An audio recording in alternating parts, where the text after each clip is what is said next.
So I support Mr. Malinowski's bill, but I'm going to now return my time and recognize Mr. Malinowski to speak on behalf of his bill. Thank you so much, Mr. Chairman. Thanks so much for working with me on this issue, and also to your staff for their work this morning, to Kais Roshan and Aaron Jordan for the very quick work this morning to get this to a place where we could consider it. Let me speak about why I think this is important. This week, we read about the seizure of a yacht belonging to a Russian oligarch named Viktor Vekselberg.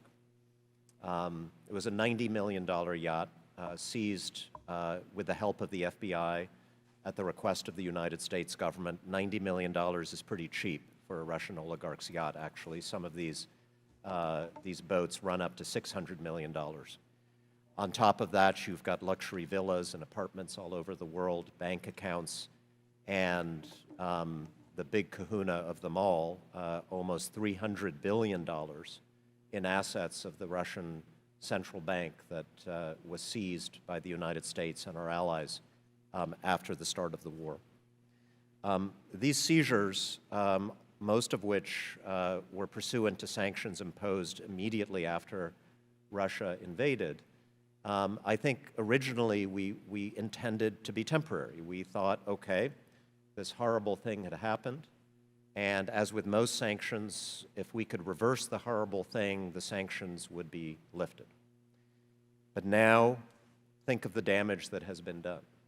Think about the destruction of Ukrainian cities and towns. Think about the thousands and thousands of innocents who have been killed. Think about the atrocities that we have seen in towns like Bucha and Irpin, bodies left on the side of the streets, people with their hands bound behind them, killed while biking down the street with their dogs.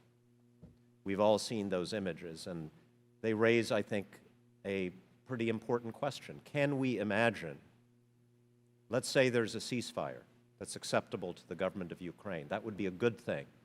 But can we imagine returning all of this wealth to Putin as Ukraine lies a smoldering ruin, as if none of that ever happened? I think the answer is no. I think for most people in the administration, most folks in the administration, most of us Republicans and Democrats, the answer will be no. But under current law, the United States government is only able to freeze or block these assets. It cannot seize them. It cannot use them for the benefit of the people of Ukraine.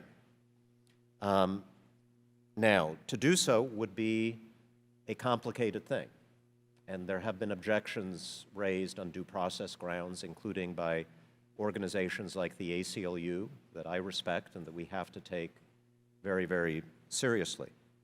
And yet at the same time, I don't think any of us would want a situation in which we freeze these assets, understanding we're not going to give them back, and they just sit there for 10 years, 15 years, 20 years.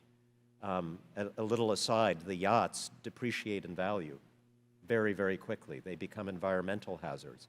Do we really just want to go through 20, 30 years of this with assets worth tens, hundreds of billions of dollars, money that will be desperately needed by Ukrainians to rebuild their country without putting those assets to good use?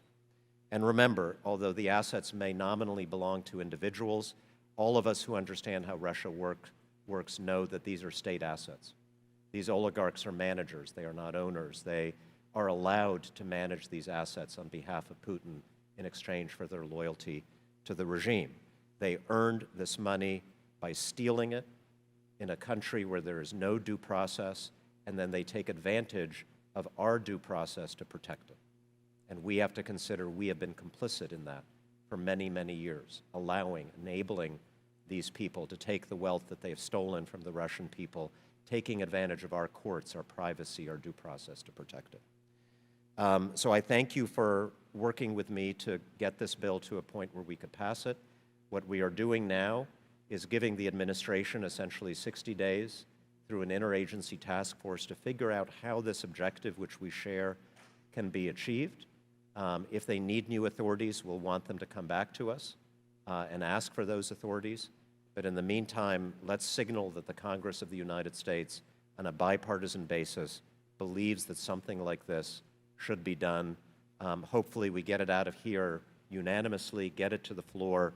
A version of this has been introduced in the Senate by Senators Lindsey Graham and Sheldon Whitehouse, so I think we have a good chance, following our lead here today, of the Senate moving as well. And let's send a message that these yachts, these villas, these properties that were stolen should do something to benefit the country that the thieves are currently destroying. Thank you, and I yield back.